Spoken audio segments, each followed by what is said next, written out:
Nebraska.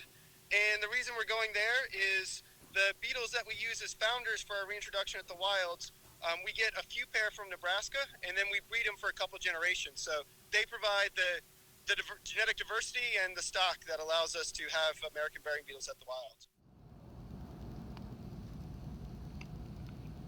So the reason for that recommendation is they have found, since it was first listed back in 1989, which was the first insect to be listed as endangered, they found some additional populations that weren't known beforehand, but it's certainly still threatened because we're still, us and out in Missouri and in Massachusetts where there's other reintroductions, we're still working to make sure our reintroductions will be sustainable. So that's why they still need to be listed, but because of those additional populations that have been found in the meantime, they felt, they don't warrant being endangered of extinction immediately.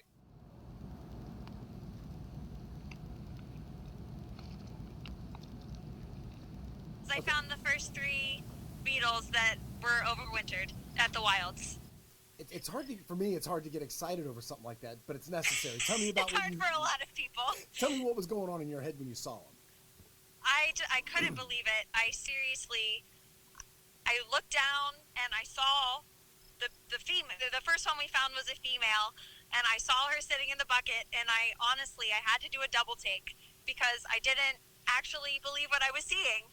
And after all the hard work that we had put in, that all of our team had put in, and that I personally had put in over the past 2 years, I couldn't believe that what we were trying to accomplish had actually just happened there on that hot afternoon where I was just wanting to go home and be finished, and then everything changed when I saw her. So what is it? Is it a full day drive?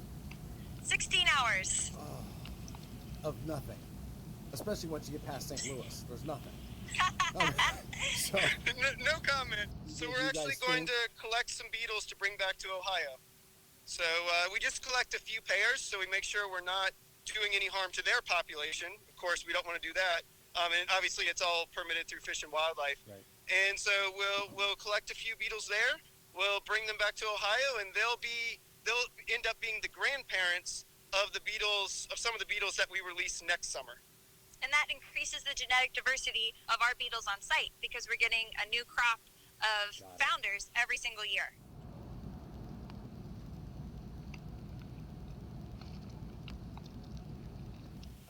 Sorry, go ahead.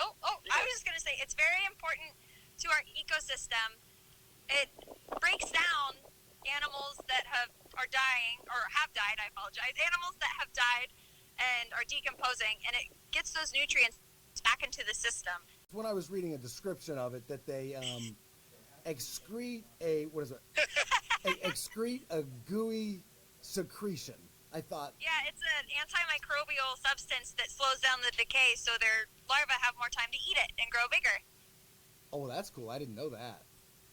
Yeah, it's kind of funny. Like when you look at the carcass after they prepared it and feeding on it, it doesn't even look like you'd imagine. You probably imagine like some sort of rotting, gross animal. Right. It actually looks more like a ball of mud, and it doesn't particularly smell, at least not like you expect it to. So their preparations, like it's their form of we refrigerate or put in like salt to preserve something.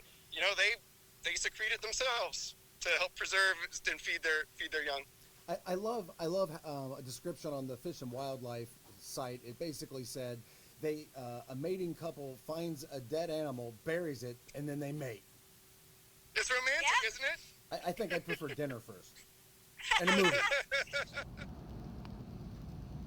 This used to be one of the most widespread species in the United States, basically from the Atlantic coast out to the Great Plains, out past Nebraska up to the Rocky Mountains, and 90% of where it used to be, we no longer find them. So they were a really important part of what America is, America's insects. And, we want to get to where they're, creeping back toward that status and starting to, get them back in some of the places where they've disappeared. It is the American burying beetle after all. It's disgusting. That's all I've got. No, it's not. Hey, no. No fair. They actually are great parents. Like the adults take care of their larvae around the carcass. They attend to them. It's like beetle daycare. They feed them. They're more like us than you think. The fact that they actually care for their offspring. When I learned that, it's incredible. And in our facility, when we breed them ourselves, we will exhume the carcass, and so we can weigh the beetles.